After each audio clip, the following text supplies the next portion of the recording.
Ada orang yang cuma gerak, mulutnya diem gitu. Dari awal sampai akhir diem. Kenapa alasannya dia diem atau ketika ditanya? Itu karena saya mah dalam hati.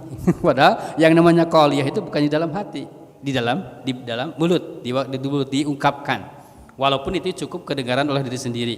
Namun ada orang yang juga merasa tidak cukup sih kalau misalnya bacaan Al-Fatihah itu dibacakan oleh imam gitu kan. Biasanya ketika imam surat gitu, ikut baca Al-Fatihah. Tapi kalau merujuk kepada ayat ya Pak Samila itu sebetulnya dicukupkan dengan bacaan imam.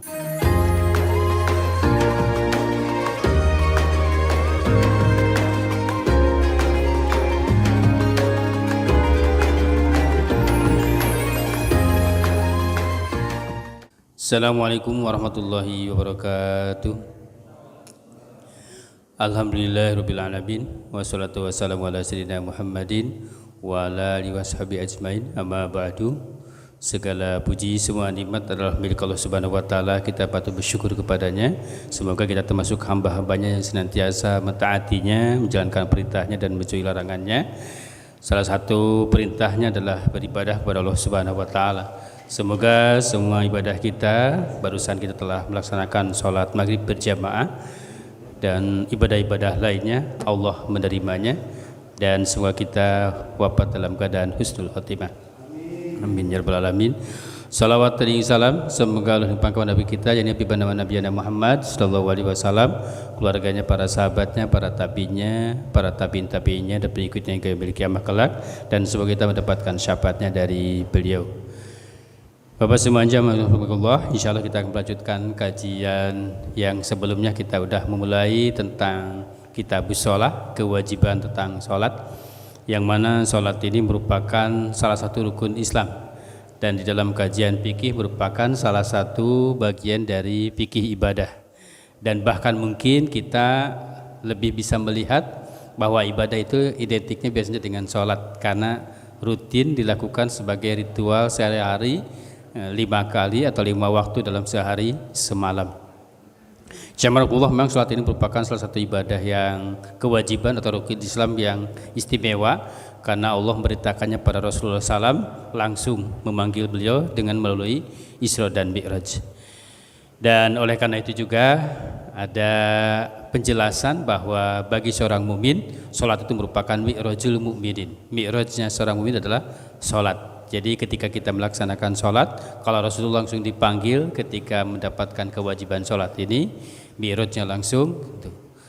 Walaupun nanti dilanjutkan dengan sholatnya itu sendiri, maka kita seorang mukmin adalah menjalankan atau mendirikan sholat itu sendiri, maka disebut mi'rajul mukminin.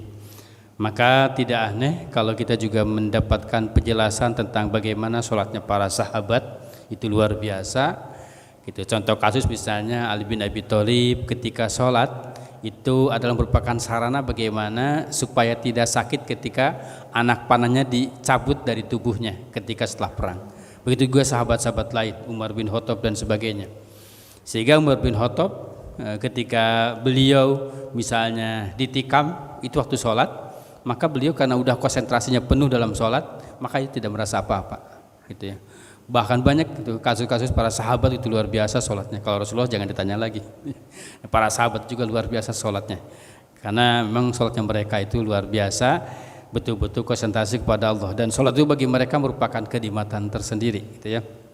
Nah, bagi kita mudah-mudahan setidak-tidaknya mudah-mudahan kita ada semangat terus untuk mengilmui bagaimana sholat itu sendiri. Sebagaimana pernah saya sampaikan di awal-awal pertemuan kita dalam kajian pengantar fikih, banyak kita sholat secara dasar aja, kadang-kadang banyak hal yang perlu kita sama-sama perbaiki. Salah satunya adalah banyak orang yang melewati rukun sholat. Nah, hari ini insya Allah kita akan menjelaskan tentang rukun sholat itu sendiri. Jazakumullah, bahwa salah satu tafsiran tentang mendirikan sholat, sebagaimana di awal surat Al-Baqarah, bahwa salah satu tanda orang beriman adalah mendirikan sholat, wa yuqimunas sholat. Itu salah satunya adalah orang yang memenuhi syarat dan rukunnya sholat ya. Memenuhi syarat dan rukunnya sholat, maka itu termasuk bagian dari mendirikan sholat ketika di dalam praktek pelaksanaannya. Bapak semuanya, ini penting bagi kita terkait dengan syarat dan rukun. Kemarin kita telah menyampaikan syarat sahnya sholat, gitu ya. Salah satunya adalah kita suci, gitu ya, suci dari hadas, suci dari najis, menghadap kiblat, menutup aurat, ya. Nah itu. Nah sekarang adalah rukun. Gitu. Kalau syarat itu sesuatu yang menetap dari awal sampai akhir, artinya harus dipenuhi sebelum pelaksanaan itu sholat sendiri, maka itu syarat. Dan ketika pelaksanaan juga syarat itu harus terus menempel, gitu ya, sampai sholat berakhir. Maka syaratnya dipenuhi. Itu maka para ulama ahli fikih juga mendefinisikan syarat itu mawajaba wastamaro, sesuatu yang wajib yang harus menetap terus menerus, istamaro gitu ya. Nah kalau sedangkan rukun itu ada menjelaskan, mengartikan secara pengertian fikih mawajaba wan kotoa, sesuatu yang wajib yang terputus-putus, maksudnya yang berurutan. Yang berurutan dari awal sampai akhir, bagaimana proses pelaksanaannya, itu yang disebut dengan rukun. Sebelumnya kita juga perlu kita ketahui bahwa sholat itu kan secara bahasa itu doa, gitu ya. Sholat itu doa, gitu ya. Ini penting jemaah, karena dalam doa itu kita sering mengungkapkan dengan lisan, gitu ya. Nah salah satu rukun juga ada yang disebut rukun ucapan atau lisan. Misalnya salah satunya adalah Al-Fatihah misalnya, sebelum kita menjelaskan secara detail ya. Ini penting Bapak semuanya, kan rukun itu nanti dibagi 3. Ada rukun qalbiyah, ada rukun qauliyah, ada rukun af'aliyah. Rukun qalbiyah itu dalam hati, niat. Niat itu kan dilakukan ketika takbiratul ihram atau menjelang takbiratul ihram, gitu ya. Maka kalau ada orang yang takbiratul ihramnya sebentar, gitu ya, takbirnya itu mungkin pelaksanaan niatnya dalam hatinya ketika menjelang sebelum takbiratul, ketika berdiri udah niat sholatnya. Atau ada yang takbiratulnya agak lama, karena ketika takbiratul ihram itu dimulai juga niat di dalam hatinya. Nah itu, maka agak lama gitu ya. Itu wajar. Nah ini adalah qalbiyah. Nah terkait dengan masalah yang sering terjadi adalah terkait dengan masalah salah satunya rukun qauliyah, rukun ucapan. Yang namanya ucapan itu harus diucapkan, artinya harus dari mulut, dari lisan. Karena yang qalbiyah cuma tadi satu, yaitu niat. Nah ini penting, sering terjadi ada orang yang cuma gerak, mulutnya diem gitu, dari awal sampai akhir diem, gitu ya. Itu kan berarti bukan qauliyah, berarti qalbiyah. Nah sedangkan qalbiyah cuma satu, yaitu niat. Karena itu ketika kita membaca Al-Fatihah, bahkan doa-doa lain itu harusnya diungkapkan. Artinya di dalam lisan diungkapkan. Apalagi salah satu rukun kan Al-Fatihah. Sedangkan Al-Fatihah itu bacaan Al-Quran. Sedangkan membaca Al-Quran itu kan harus jelas makharijul huruf, tempat keluarnya huruf. Berarti kalau itu harus dari lisan. Ini ada orang yang begitu, dari awal sampai akhir itu diam gitu, cuma gerak-gerak tapi mulutnya diam gitu ya. Nah itu berarti udah menyalahi aturan bagaimana itu rukun qauliyah dilakukan. Kenapa alasannya dia diam atau ketika ditanya, itu karena saya mah dalam hati. Padahal yang namanya qauliyah itu bukan di dalam hati, di dalam mulut, di mulut diungkapkan. Walaupun itu cukup kedengaran oleh diri sendiri, gitu ya, kedengaran sendiri. Kecuali ketika jaharnya imam waktu berjamaah, gitu ya, maka itu cukup kita mendengarkannya, menyimaknya, gitu ya. Nah itu ini sering terjadi. Karena begitu juga dalam doa, karena kan sholat itu kan rangkaiannya memang dari awal sampai akhir itu kebanyakannya doa. Maka wajar kalau secara bahasa sholat itu doa. Nah ini juga begitu, banyak orang yang doanya itu ngangkat tangan diam gitu. Ngangkat tangan diam menjadi dari awal. Setelah itu selesai dia berdiri pulang gitu ya. Kalau itu sering kasus terjadi seperti itu. Nah ini sering terjadi gitu ya. Padahal dalam surat Al-A'raf misalnya ayat 25 mengatakan bahwa yang namanya doa itu diungkapkan ya, kata-katanya itu adalah wahubbiyah, ungkapkanlah dengan lembut gitu, sampaikan dengan ud'u rabbakum tadarru'an wa khuffyah, berdoalah kepada Allah secara rendah hati, wa khuffyah, dan ungkapan ucapan yang lembut. Yang namanya ungkapan berarti di lisan gitu, yang namanya ungkapan berarti di lisan. Nah itu sering orang yang tidak mengungkapkan gitu ya, termasuk salah satunya adalah Al-Fatihah misalnya, atau takbiratul ihram juga harus diungkapkan karena itu adalah lisan. Maka dalam kitab Sulam Munajat dijelaskan bahwa diupayakan minimal misalnya kalau kita lagi sholat sendirian misalnya, itu harus kedengaran oleh diri sendiri. Atau ketika kita sholat walaupun di sir misalnya, sholat duhur, sholat asar, itu kita harus diungkapkan itu Al-Fatihahnya atau dibeli takbiratul ihramnya. termasuk walaupun kita sebagai makmum kan gitu. Oleh karena itu dalam Islam munajat dijelaskan gitu ya, dijelaskan bahwa kalau misalnya kita ketika sholat kebetulan riuh rendah rame di sekitar kita, contoh misalnya kalau tukang kebun, tukang petani misalnya, kemudian dia kebetulan sholatnya di bawah pohon bambu gitu ya, atau di samping pohon bambu, itu kan rame pohon bambu ketika ada angin itu kan rame banget ya, gitu kan, itu gak mungkin kedengaran gitu ya oleh ungkapan kita. Nah maka itu dikira-kira standar bagaimana kita bisa mendengarkan kalau mengungkapkan ketika dalam suasana normal. Nah itu jadi diusahakan diucapkan gitu ya.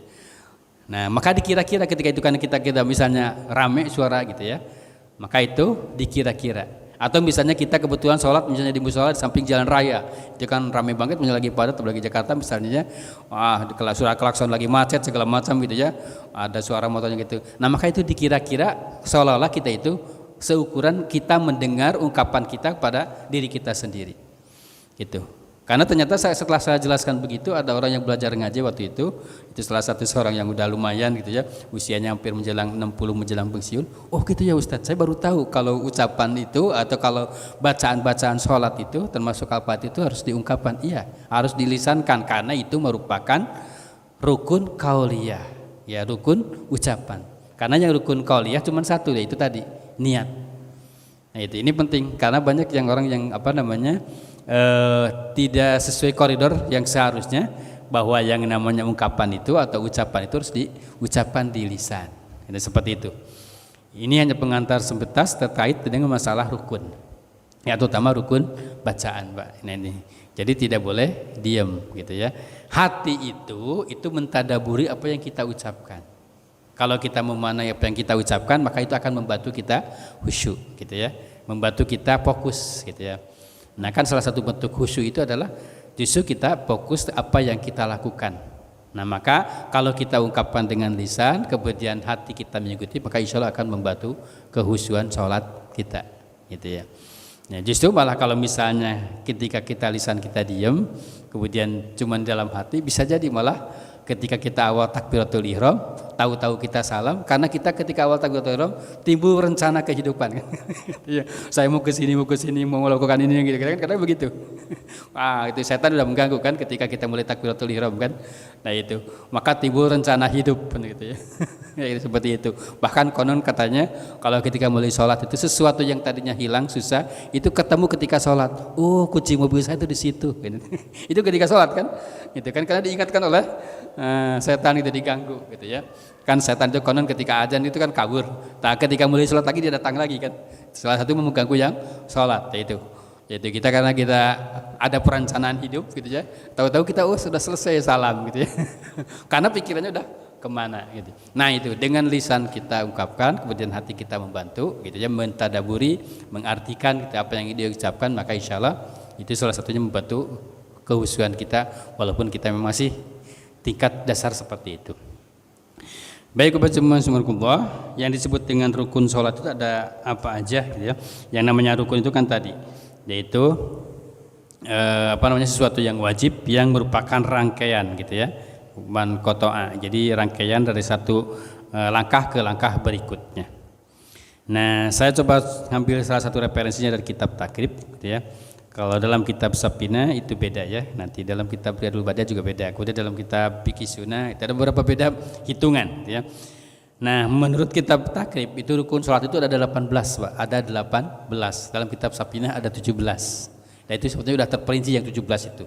Dalam kitab Riyadul Badiah 13. Kenapa disebut 13? Karena ada yang disatukan. Misalnya ketika kita ruku, maka ruku dengan tumaninya di satu hal, dari satu nomorkan, maka menjadi 13. Nah dalam surah dalam kitab Sapinah 17. Itu sudah terperinci sebetulnya. Kalau di dalam Fiqih Sunnah itu gak disebutkan langsung sebagai rukun sholat, tapi ini praktek sholatnya dari mulai niat sampai salam itu ada 9. Itu ya, tapi itu sama aja sebetulnya. Cuman di kitab Takrib itu ada sesuatu hal yang enggak populer, gitu, yang kita juga mungkin jarang mendengar, gitu ya. Yaitu ketika salam atau selesai salam atau menjelang salam itu ada niat keluar dari sholat. Nah itu kan jarang atau baru kali ini, itu ya. Itu dalam kitab Takrib ada seperti itu. Nah itu kan jarang dan enggak populer. bahwa ketika kita salam itu atau menjelang salam itu selain mengucapkan salam itu juga dalam hati itu niat keluar dari sholat atau niat selesai dari sholat gitu ya. Nah itu seperti itu kan nggak terkenal.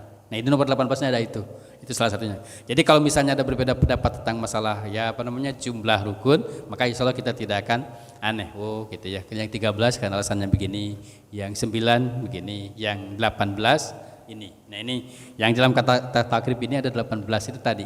Nomor 18-nya supaya tidak aneh sebelum melanjutkan penjelasannya. Baik, untuk yang 18 itu apa saja? Yang pertama adalah an-niyat, yaitu niat ya. Kita tahu bahwa sebetulnya praktek sholat itu ya, itu secara pengertian kan sholat itu adalah aqwalun wa af'alun mahsusatun gitu ya. Al-mubtatahatu bitakbiri wa mutatamu bitaslimi bisyara itu mahsusah gitu ya, bahwa yang namanya sholat itu adalah merupakan ucapan gitu ya, kemudian perbuatan dimulai dengan takbir, diselesaikan dengan salam atau diujungkan dengan salam gitu ya, di ujungnya salam, kemudian dengan syarat-syarat tertentu, itu yang namanya sholat. Nah itu, tapi itu biasanya niat ini selalu jadi rukun pertama gitu, selalu jadi rukun pertama. Ketika wudu juga kan niat rukun pertama gitu ya. Ketika kita juga mandi, niat rukun pertama.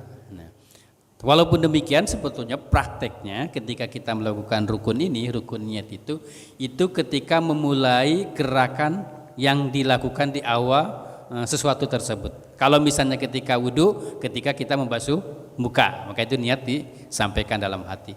Nah kalau ketika sholat, maka ketika kita memulai yaitu takbiratul ihram, atau ada rukun yang kedua yang namanya rukun sholat yang kedua itu selain niat adalah al-qiyam, berdiri. Berdiri itu merupakan rukun sholat.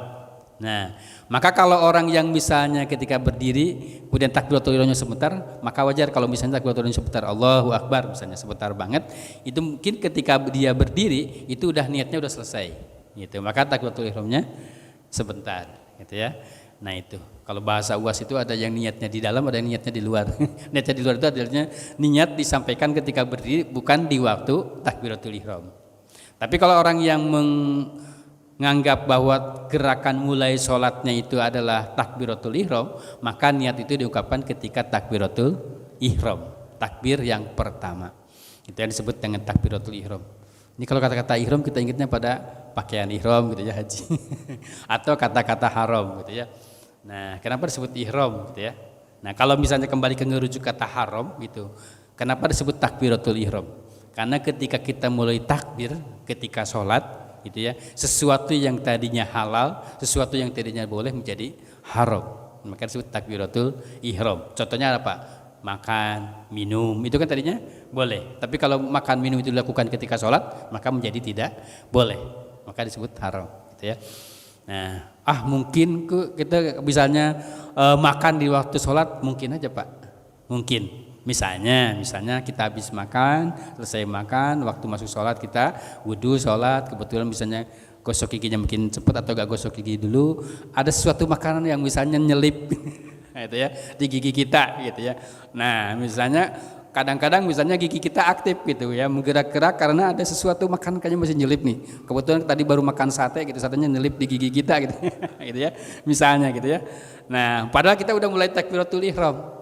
Nah itu, maka gerakan kita gitu ya, gerakan lisan kita untuk berusaha mencungkil makanan yang nyelip di mulut gitu ya, di gigi gitu ya, kemudian kita telan, itu maka batal sholatnya. Gitu, karena melakukan sesuatu yang haram, karena makan yang sebetulnya itu tadinya boleh sih ketika di luar sholat, tapi ketika setelah sholat tidak boleh gitu ya. Makanya diupayakan sebelum sholat itu memang perlu dipersiapkan. Nah, kalau kitab Kifayatul Ahyar bisa menjelaskan bagaimana sholat itu memang harus disiapkan dari awal, bahkan sebelum sholat itu harus dipersiapkan diri. Salah satunya yang sering yang kita harus lakukan, yang kalau kata Rasulullah kalau kita tidak berat itu pasti diwajibkan. Ya pernah kita jelaskan itu siwak. Nah, salah satu hikmah siwak itu kan membersihkan makanan-makanan yang masih mungkin nyelip di gigi-gigi kita. Maka kan konon katanya Rasulullah itu terbiasa kemanapun beliau pergi itu selalu bawa tusuk gigi dan siwak. Itu tusuk gigi dan siwak itu beliau selalu bawa, gitu ya. Walaupun gigi Rasulullah itu kan wangi ya. Itu ya. Nah, lidah beliau itu wangi, tapi tetap beliau selalu mencontohkan umatnya itu selalu bawa tusuk gigi untuk buang itu ya. Kemudian juga siwak. Nah, siwak baik itu dengan kayu sidir itu yang biasa kita terkenal ya. Ya, kayu siwak ataupun siwak dalam arti kita bahasa kita adalah gosok gigi ya. Yang penting kan begitu, membersihkan gitu. Nah, takutnya tadi khawatir ketika kita udah takbiratul ihram gitu, berarti itu udah mulai rangkaian rukun sholat, kita melakukan sesuatu yang haram dilakukan dan itu bisa menjadi batal sholatnya ya. Nah, itu jadi rukun yang pertama adalah niat. Nah, kenapa ini niat itu di awal tapi ternyata kenyataan prakteknya dibarengkan dengan praktek awal kita rukun lainnya? Karena yang namanya niat itu adalah qasdus syai'in muqtaronan bifi'lihi, menuju sesuatu dan dibarengi dengan mengerjakan sesuatu tersebut, maka itu namanya niat. Itu. Maka ketika kita umumnya di kita yang kita pahami, misalnya ketika kita mulai takbiratul ihram, maka di situ niat disampaikan. Atau tadi misalnya ketika mulai berdiri, sebelum takbiratul ihram misalnya diungkapkan, ketika takbiratul ihram sebentar, maka di situ niat disampaikan. Itu ya. Nah, dalam niat ini nanti akan penjelasan insyaallah ya, tapi kita sepintas dulu bahwa niat ini dilakukan itu dalam waktu sholat fardu misalnya ada 3 hal yang tidak boleh ketinggalan gitu ya. Ya dalam niat ini, yaitu pertama niat sesuatunya itu menyengaja sesuatu itu tersebut, qasdus syai'innya gitu ya. Maka kalau kita mau sholat maka niatkan diri kita itu mau sholat, ya Allah saya sengaja sholat. Kemudian yang kedua ta'yin. Ta'yin itu menentukan sholat duhur atau bukannya. Itu duhur, asar, maghrib dan sebagainya disebutkan. Itu namanya ta'yin. Yang ketiga disebutkan fardiyahnya, karena itu adalah fardu. Maka dalam niat kita itu ketika kita takbiratul ihram, misalnya kalau kita nanti barengan takbiratul ihram, misalnya Allahu Akbar, maka dalam hati kita ya Allah atau saya sengaja sholat duhur fardu, gitu kan? Jadi menyengaja niatnya disebutkan, kemudian duhurnya disebutkan dan fardunya disebutkan. Karena ini fardu wajib disebutkan fardunya. Beda dengan sunnah, kalau sunnah gak usah disebutkan sunnahnya gitu ya. Nah itu, maka disebutkan kalau dalam kitab Safinah itu disebutkan bahwa niat itu ada 3 derajat. Salah satu derajatnya itu yaitu ketika fardu itu disebutkan 3-3-nya. Niat menyengajanya disebutkan, ditakyinkan untuk duhur, asar, maghribnya. Kalau di waktu saat itu kemudian disebutkan fardunya. Bahkan kalau kita berjamaah supaya sempurna dapat pahala jamaahnya disebutkan makmumnya Pak, gitu ya. Jadi kalau kita sekalian gitu ya, saya menyengaja sholat misalnya tadi maghrib ya, sholat maghrib fardu sebagai makmum ya. Jadi makmumnya disebutkan supaya mendapatkan kesempurnaan sebagai jamaah, yaitu yang 27 derajat itu. Beda dengan imam, kalau bagi imam sebenarnya gak wajib menyebutkan imaman gitu ya, tapi bagi makmum itu mesti disebutkan makmuman, kecuali kalau ketika sholat Jumat. Kalau sholat Jumat itu imamnya wajib menyebutkan imamannya gitu ya. Sebab itu penjelasan dalam fikihnya. Jadi yang pertama niat, wal qiyamu yang kedua berdiri, ma'al qudrati bagi orang yang mampu berdiri, maka itu merupakan rukun sholat ya. Kemudian wa takbiratul ihram. Nah, disebutkan takbiratul ihram. Pada takbiratul tadi rangkaian ya. Berdiri, takbiratul ihram dan niat itu satu rangkaian, satu kesatuan yang tidak bisa dipisahkan bagi kita ya.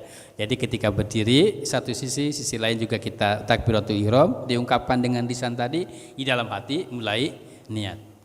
Nah, itu. Berarti di situ ada 3 bagian rukun semuanya menyatu, Pak, yaitu berdirinya gitu kan. Kemudian lisannya takbiratul ihram gitu ya, berarti qauliyahnya, hatinya niat berarti qalbiyah. Jadi qalbiyah di situ ada, apaliyah di situ ada, kemudian juga qauliyah di situ ada, yaitu takbir. Makanya takbiratul ihram itu harus diungkapkan gitu. Allahu Akbar itu harus diungkapkan. Kenapa? Karena hati nanti mengucapkan, melafalkan niat gitu. Adapun misalnya ada yang menjelaskan misalnya gak usah menyebutkan usolli misalnya, tapi ada yang menyebutkan misalnya sebelum mulai gitu ya, kedengaran ada orang usolli pada duri misalnya ya, itu gak apa-apa Pak gitu. Kalau dalam kitab Safinah sebutnya adalah sunnah gitu ya. Itu untuk membantu mengkonsentrasikan diri supaya dia itu siap gitu ya. Nah itu. Walaupun maksudnya kalau tidak ya gak apa-apa juga. Karena niat yang wajibnya itu adalah ketika tadi mulai melakukan sesuatu itu, maka itu ungkapan dalam hati itu yang wajib. Dan memang yang akan dihitung itu yang wajibnya itu adalah yang di dalam hatinya itu. Maka kalau misalnya orang salah niat gitu ya, nah kalau dalam masalah niat ini, maka yang diukur itu sebetulnya di dalam hatinya itu. Nah, jadi kalau misalnya kita sholat sholat asar tapi diniatkan duhur, nah itu yang dianggapnya duhur. Oh kayaknya tadi saya niatnya duhur, itu harus diulang gitu ya. Nah itu makanya itu mungkin kalau orang yang mengungkapkan itu membantu gitu ya. Nah, dan niat ini memang adalah pembeda dengan antara satu kewajiban atau dengan yang sunnah, itu adalah niat. Contoh misalnya sholat sunnah fajar atau sholat sunnah subuh kan 2 rakaat, sholat subuh sendiri 2 rakaat, itu kan sama-sama 2 rakaat. Tapi karena beda niat maka beda posisinya gitu ya. Walaupun sama-sama 2 rakaat, yang pertama adalah sunnah karena niatnya memang udah diawali adalah kita niat sunat fajar, sholat fajar atau sholat sunat subuh gitu ya. Nah yang kedua itu fardu, karena tadi kalau fardu kan disebutkan saya menyengaja sholat subuh fardu, sebagai imam sebutkan makmumnya. Nah seperti itu. Nah jadi berdiri, takbiratul ihram dan niatnya sendiri sebagai rukun pertama itu memang sekaligus ya, satu paket. Nah yang keempat wa qiraatul Fatihah. Ini rukun yang keempat adalah membaca Al-Fatihah. Wa bismillahirrahmanirrahim ayatu minha. Nah dalam madhab Syafi'i bismillah itu merupakan bagian dari surah Al-Fatihah gitu ya. Nah bagian dari surah Al-Fatihah. Makanya wajar di madhab Syafi'i ini baca bismillah misalnya dengan kencang gitu ya, kencang. Ada yang di pendapat lain, misalnya saya baca di fikih sunnah itu bismillah itu merupakan bukan bagian dari Al-Fatihah, maka dibacanya syir misalnya. Jadi kalau ada yang syir itu berarti 7 ayatnya dari mulai alhamdulillah sampai waladhdallin. Tapi kalau yang kencang itu gitu ya, bismillahirrahmanirrahim ya, dikencangkan kayak itu, maka bismillah itu merupakan bagian dari surah Al-Fatihah. Memang itu ada beberapa pendapat ya. Karena ada yang mengatakan bahwa bismillah yang merupakan bagian ayat hanya ada di surat An-Naml terkait dengan Nabi Sulaiman ya. Tapi di dalam madhab Syafi'i gitu ya, bahwa bismillah itu merupakan bagian dari surah Al-Fatihah. Ini makanya disini ditegaskan begitu.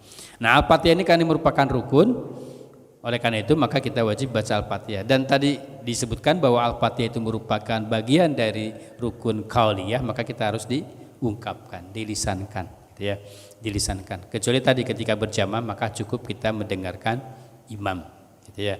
Maka ada ayat yang disampaikan oleh Subhanahu wa taala, wa idza quri'al qur'anu fastami'u lahu wa ansitu.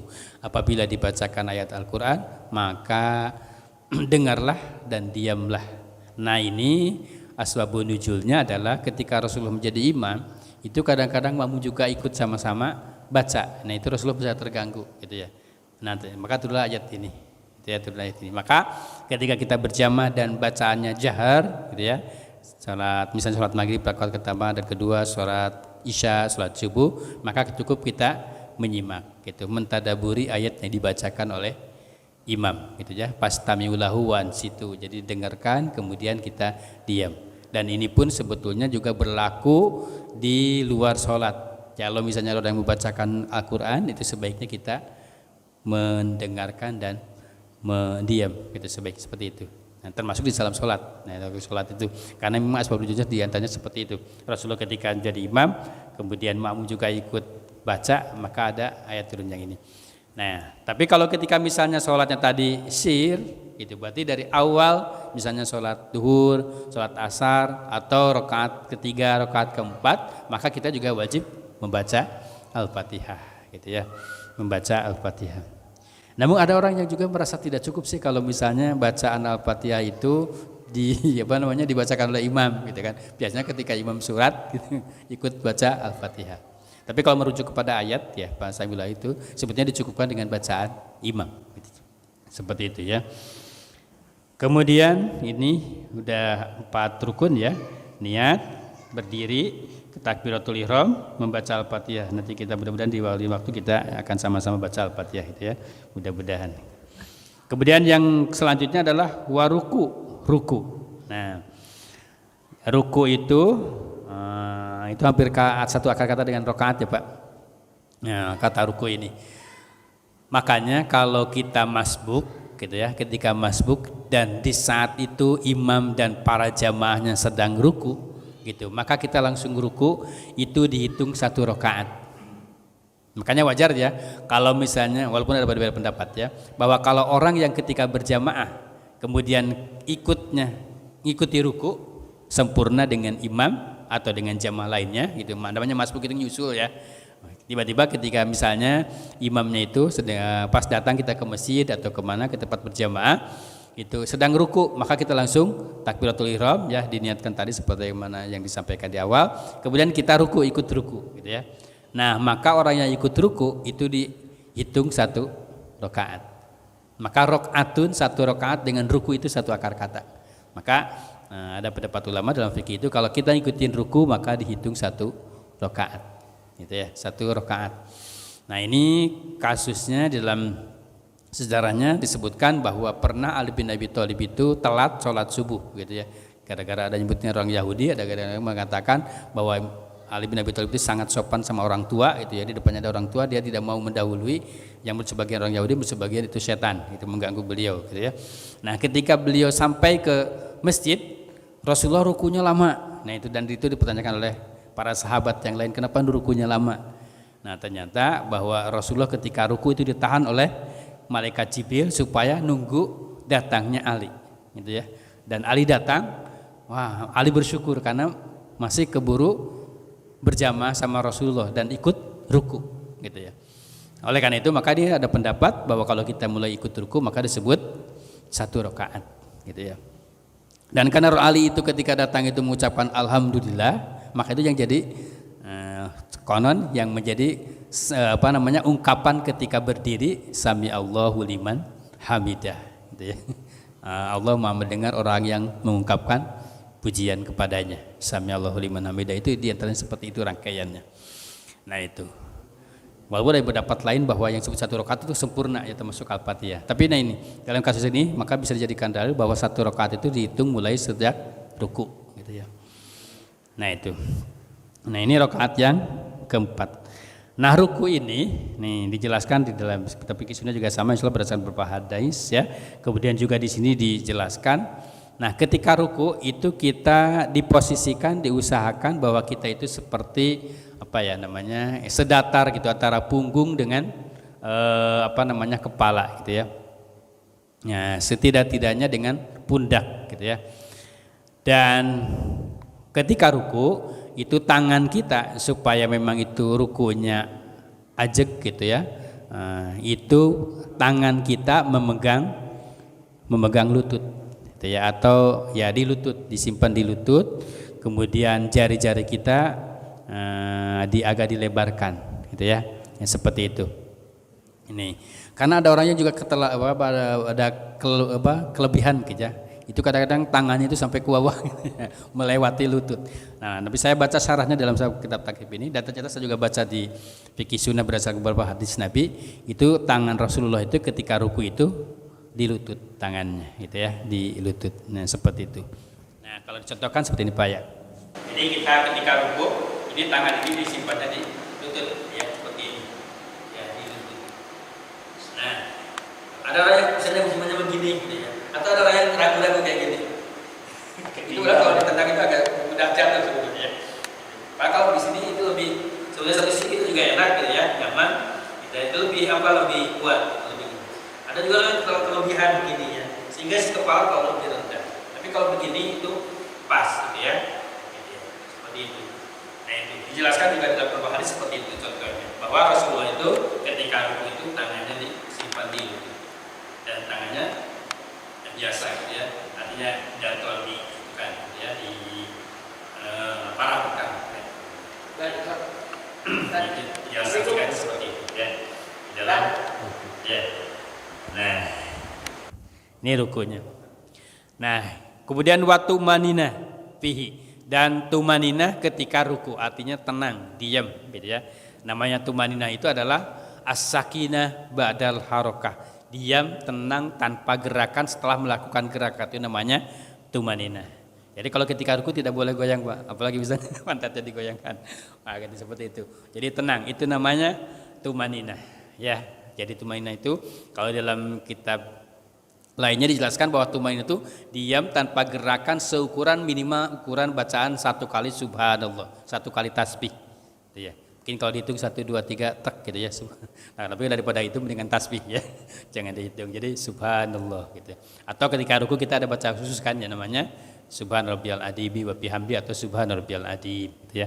Minimal 1 kali itu. Nanti saat itu 1 kali itu kita tenang diam, itu namanya tumaninah ya.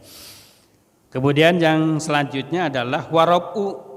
Nah, jadi artinya mengangkat badan setelah ruku gitu ya. Wal itidalu itidal. Itidal itu apa namanya? Itidal itu tegak gitu ya. Dari kata adal gitu ya. Itidal kalau ada menegakkan keadilan berarti menegakkan keadilan. Itidal itu tegak kembali. Tadinya kita berdiri, kemudian tadi condong waktu ruku. Nah, berdiri lagi disebut namanya itidal. Nah, itidal ini merupakan rukun yang sebentar.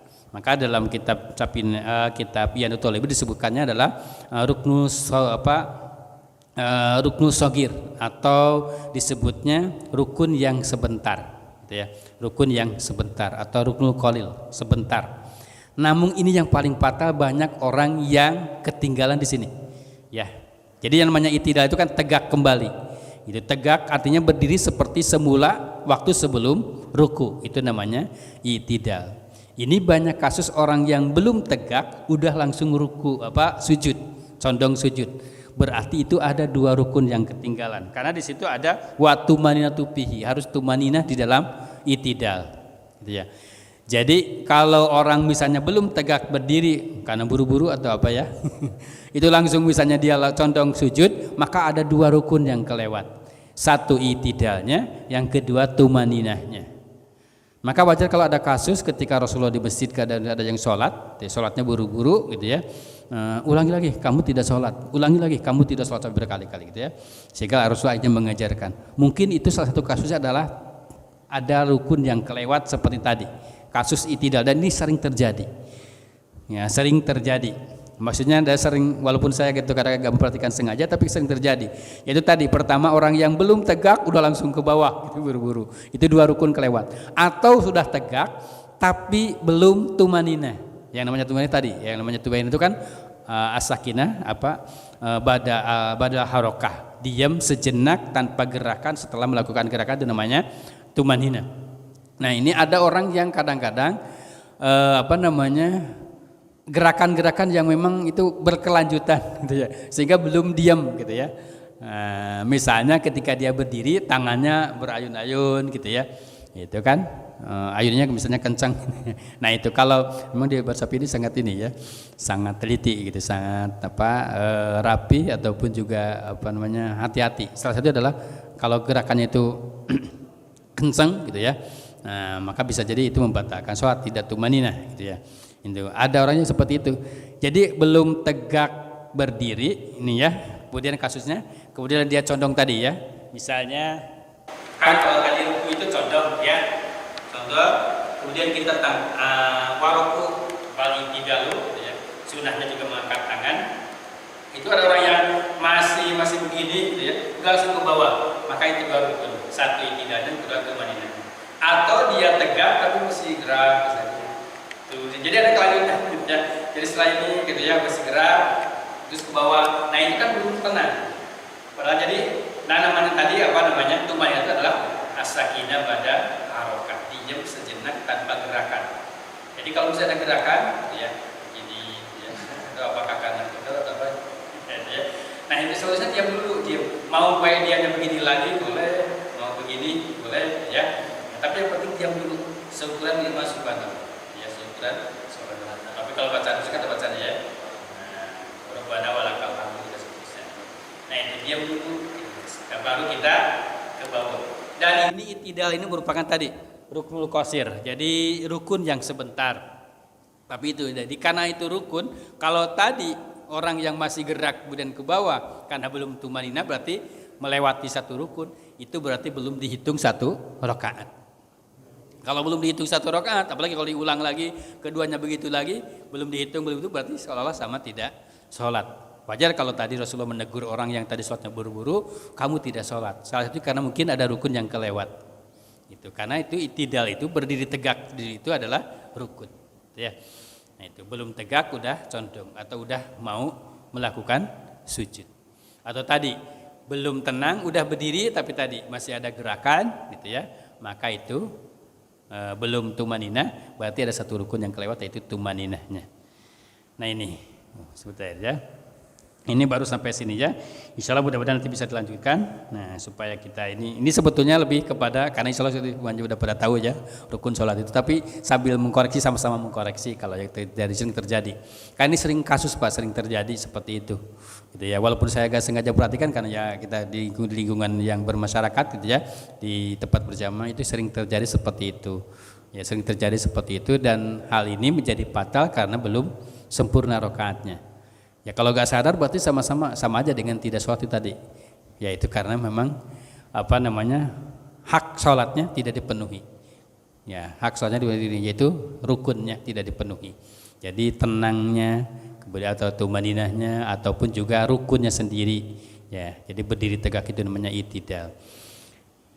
Nah itu walau sampai di sini mungkin ya ada yang perlu tanyakan. Jadi sampai baru 6 ya rukunnya disampaikan. Ya, sampai tumaninah waktu itidal gitu ya, waktu itidal. Ya baik.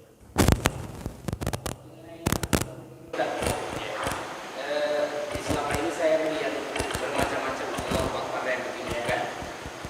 Cara melipat itu Ustaz, yang menurut Ustaz tolong Ustaz dipraktikkan itu yang sesuai dengan hadis, sesuai dengan fikih.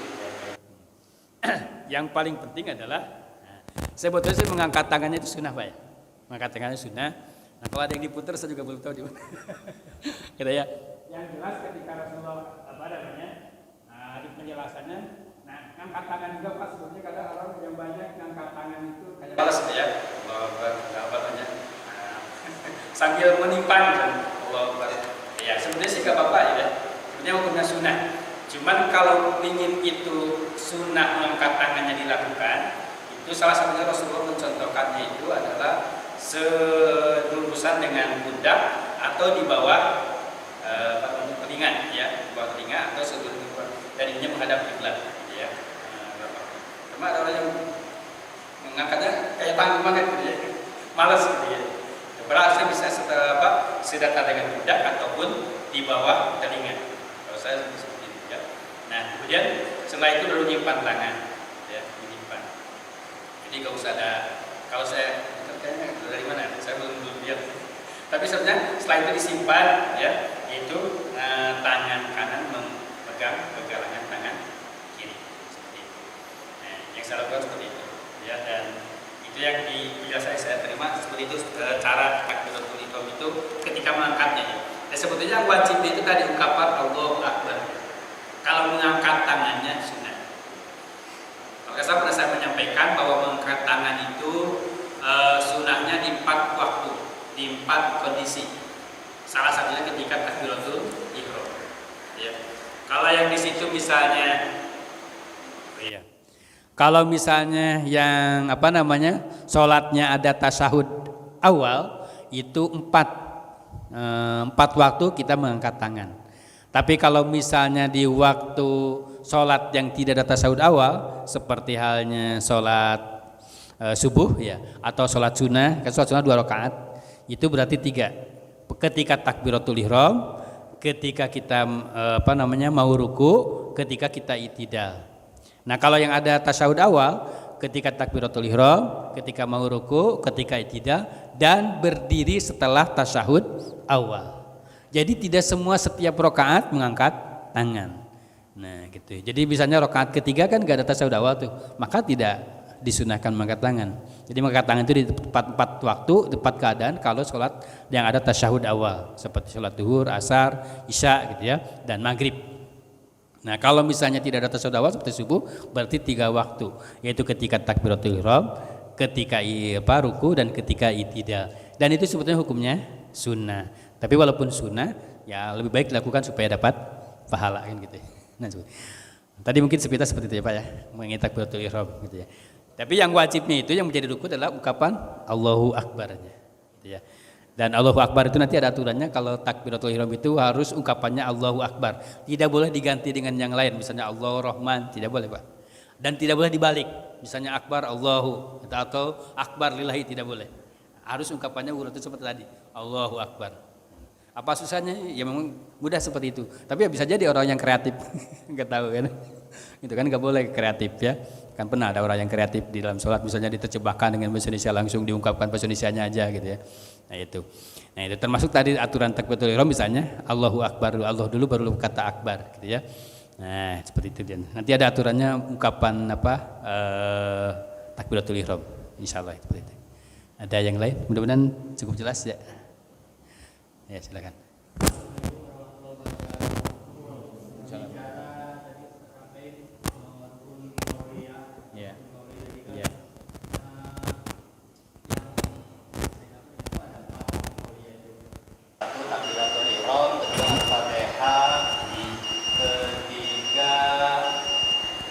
Syahadat sama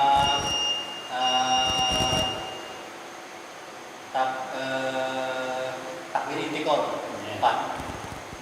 Nah, yang mau saya tanyakan ini takbir intikalnya Rasulullah itu gimana Ustaz?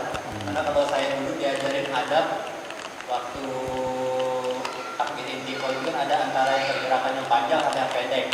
Misalkan dari berdiri ke sujud itu adabnya agak panjangin biar makmum ini tahu bahwa ini gerakan lagi. Ini terus takbir intikal yang pendek, misalkan dari sujud ke duduk di antara dua sujud, kan pendek kan, Allahu Akbar. Oh, gerakannya. Iya. Panjang pendeknya itu gimana adabnya. Terus yang pertama, yang kedua masih takbir intikal juga. Kebanyakan ini yang saya suka dengerin Ustaz, pada saat membaca Allah itu gimana ada Ustaz? Ada yang kalau A-nya dipanjangkan kan itu kan artinya kalau saya lihat apakah, berarti kan menanyakan Allah itu besar. Allah itu kan kalau dipanjangkannya jadi A. Terus kalau di akhirnya besar. Itu kan jadi